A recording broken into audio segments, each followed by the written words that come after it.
বাচন কোতন বার করে দেবো, যদি পরীক্ষার নাম্বার কম পেয়েছিস জামা প্যান্ট খুলে ঘর থেকে বাইরে বার করে দেবো বলে দেবো। থাকে যেন আমার পরীক্ষার নাম্বার যদি 19-20 হয় আমি নিজেই জামা প্যান্ট খুলে ঘর থেকে বের হয়ে যাবো।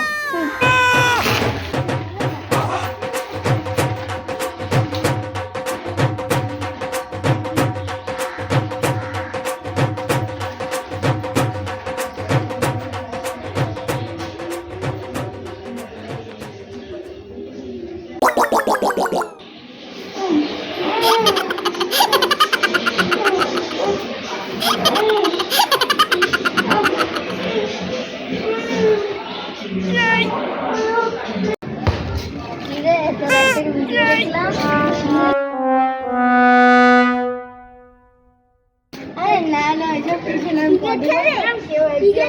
ভিডিও করেছে।